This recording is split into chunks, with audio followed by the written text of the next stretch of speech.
जय माता दी। आज शारदीय नवरात्रि का तीसरा दिन है और आज तीसरे दिन माँ चंद्रघंटा के स्वरूप की पूजा की जाती है।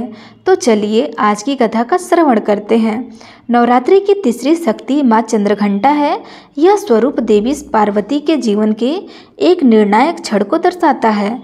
वह क्षण जब प्रेम, सौंदर्य और मर्यादा की रक्षा के लिए उन्हें अपने सबसे शांत और सबसे भयानक दोनों रूपों का संतुलन साधना पड़ा। अपने पूर्व जन्म में सती ने आत्मदाह किया था और इस जन्म में वह शैलपुत्री पर्वतराज हिमालय की पुत्री बने। उन्होंने अत्यंत कठोर ब्रह्मचारिणी तपस्या की, जिनकी तुलना त्रिलोक में कोई नहीं कर सकता था। अंततः उनकी तपस्या सफल हुई और उनके आराध्य भगवान शिव ने उन्हें पत्नी के रूप में स्वीकार कर लिया। विवाह की तिथि निश्चय हुई और कैलाश से बारात हिमालय के राजा की ओर चल दी। लेकिन भगवान शिव का रूप सामान्य नहीं था। वे बैरागी और संहार के देवता हैं। विवाह के लिए शिव ने अपने विकराल रूप धारण किए। उनके एक हाथ में त्रिशूल था, उनके शरीर पर भस्म लिपटी हुई थी, उनके बाल जटाओं में बंधे हुए थे, गले में सर्पों और मुंडों की माला थी।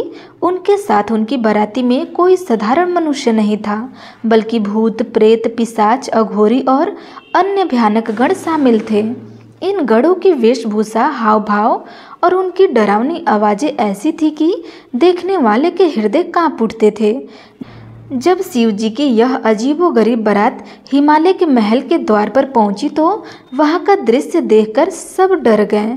जो लोग विवाह के उत्सव में खुश थे वे अचानक भयभीत होकर भागने लगे। राजा हिमालय स्वयं देवताओं के राजा थे, लेकिन शिव के इस भयानक रूप को देखकर वे भी विचलित हो गए। परंतु सबसे अधिक दुख और पीड़ा पार्वती की माता रानी मैना को हुई, जब उन्होंने अपनी सुंदर, कोमल और तपस्या से तत्पर निखरती बेटी का विवाह एक ऐसे वर से होते देखा जिनका रूप इतना विकराल और जिनकी बारात इतनी डरावनी थी। तो उनका हृदय बैठ गया।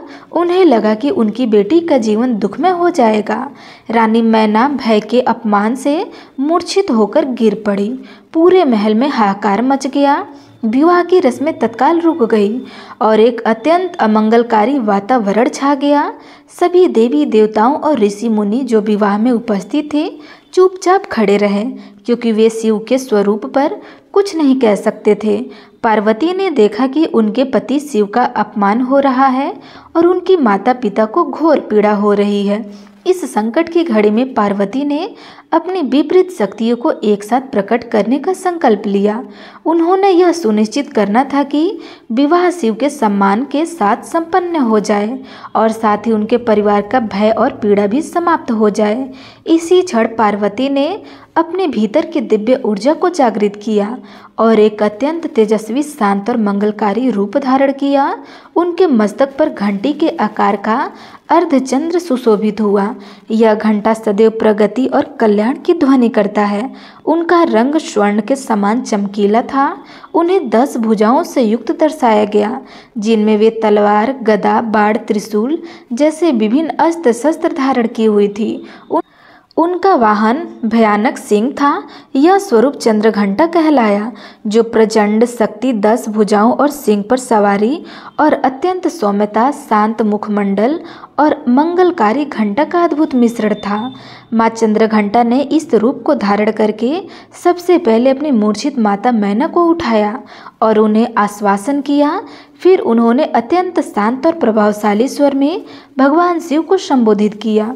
उन्होंने स्नेह और अधिकार के साथ आग्रह किया कि वे अपने भयानक रुद्र रूप को त्याग दें और एक सुंदर, मनमोहक और दिव्य राजकुमार का स्वरूप धारण करें, जैसा कि उनका वास्तविक मोहक रूप है। पत्नी के रूप में पार्वती के इस आग्रह को शिव टाल नहीं सकते थे। उन्हें तत्काल अपनी माया को त्याग दिया और एक ऐसे अत्यंत सुंदर और अलौकिक रूप को धारण किया जिसे देख करके हर कोई मंत्रमुग्ध हो गया। शिव के इस दिव्य रूप और मोहक रूप को देखकर राजा हिमालय और रानी मैना का सारा भय और संकोच दूर हो गया। वे अत्यंत आनंदित हुए और उन्होंने पूरे सम्मान के साथ शिव का स्वागत किया। इस प्रकार माँ चंद्रघंटा ने अपने विवेक, सौंदर्य और शक्ति का उपयोग करके विवाह की रस्मों को सफलतापूर्वक और मंगलमय तरीके से संपन्न करवाया। यह स्वरूप हमें सिखाता है कि जीवन में कठिन परिस्थिति को क्रोध से नहीं बल्कि शांति और विवेक से संभाला जा सकता है। विवाह संपन्न होने के बाद माँ चंद्रघंटा की यह शक्ति का रूप दैत्यों के संहार के लिए भी प्रसिद्ध हुआ। जब महिषासुर ने अपनी असुरी शक्ति से स्वर्गलोक पर अधिकार कर लिया और देवताओं को पराजित कर दिया, तब सभी देवता त्राहिमाम करके ब्रह्मा, विष्णु और महेश के पास सहायता के लिए पहुँचे। इन तीनों देवताओं के क्रोध और तेज से एक महाशक्ति उत्पन्न हुई। यही शक्ति माँ दुर्गा कहलाई और उनका यह स्वरूप भी चंद्रघंटा के नाम से जुड़ा। युद्ध में उतरने से पहले माँ चंद्रघंटा ने एक प्रचंड अविश्वसनीय नाद घंटी की ध्वनि उत्पन्न किया। यह नाद इतना भयानक था कि दैत्यों के सिंहासन डोल गए, धरती हिल उठी और दैत्यों के हृदय में भय भर गया। दूसरी ओर यह नाद देवताओं के लिए शुभ संकेत और साहस का संचार करने वाला था। इस भयंकर ध्वनि और अपने 10 हाथों में धारण किए गए अस्त्रों के साथ माँ चंद्रघंटा ने महिषासुर की सेना का विध्वंस कर दिया।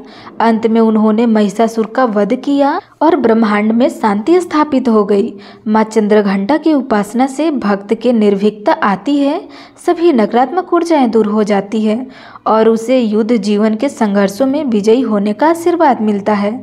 उनकी पूजा में मणिपुर चक्र आत्मविश्वास का केंद्र जागृत हो जाता है। तो प्रेम से बोलिए, माता चंद्रघंटा की जय हो।